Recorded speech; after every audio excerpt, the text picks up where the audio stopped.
Oh, I glanced at my watch one more time before I saw James walking toward the fence. He was wearing that familiar smile. The smile he always wore when we were about to do something we probably shouldn't. 2 years of exploring together had taught me to recognize that look, to prepare myself for a little nostalgia. "David!" James called out as he approached the gap in the wire mesh fence surrounding Riverside General Hospital. The building loomed before us. 4 floors of abandoned medical history had become my second home for the past 2 years. "This place still gives me the creeps," James said as he pulled out his camera and snapped a few shots of the main lobby. "But it's a good creep." "Do you remember the room that houses the gynecological equipment?" I asked. James laughed and followed me deeper into the building. "This is the psychiatric ward," I said. James walked up to me and took a few pictures. "You know what I like about coming back here?" James asked. "It's like visiting an old friend. The building may change a little bit each time, but the skeleton is still there." "You're right." "Do you want to see something that always gives new people goosebumps?" I asked James. "Of course. Show me." "The morgue is in the basement." "Stay close to me," I said, starting the journey downstairs. "These tables are real," James said, running his hand along the edge of the table. "You know what's weird?" James said, lowering the camera a little.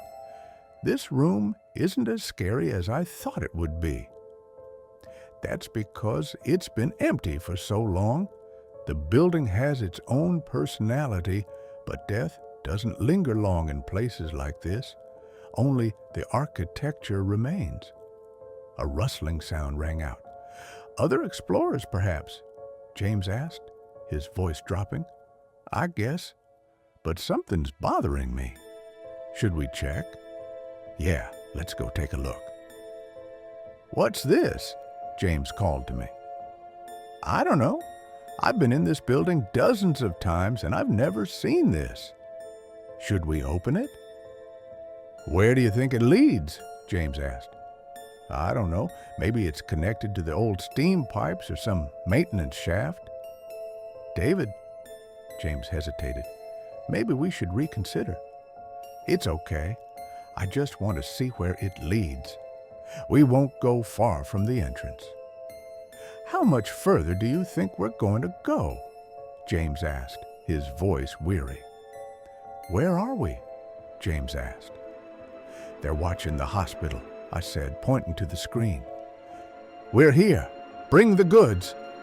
A man's voice came from outside. "Has she been causing any trouble?"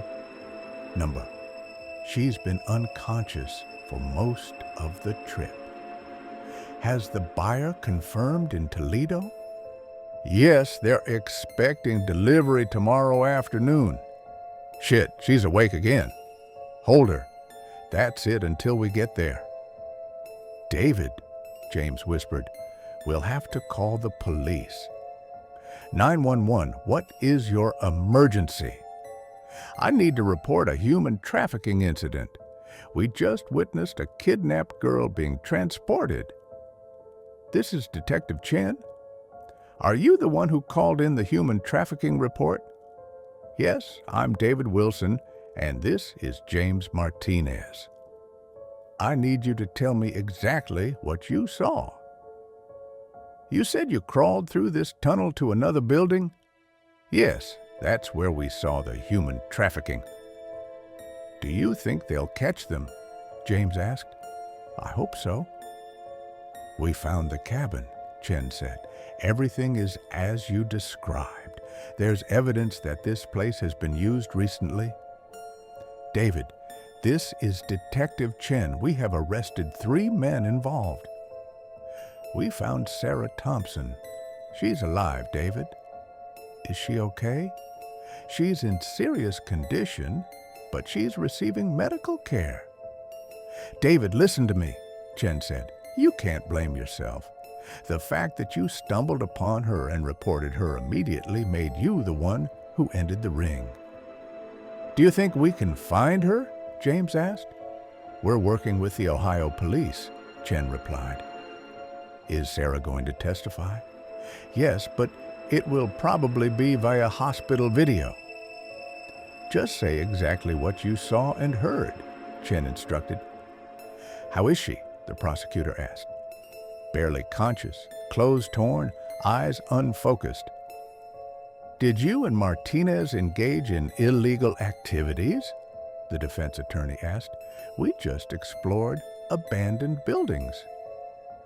He said he was taking me to Toledo, Sarah recalled on video. The judge's ruling means we can use everything you saw as evidence, Chen said. How many victims are there in total? James asked. We've identified 15 so far, Chen replied. She specifically asked me to thank you in person, Chen said. Do you want to have lunch before you go home? James asked. I nodded.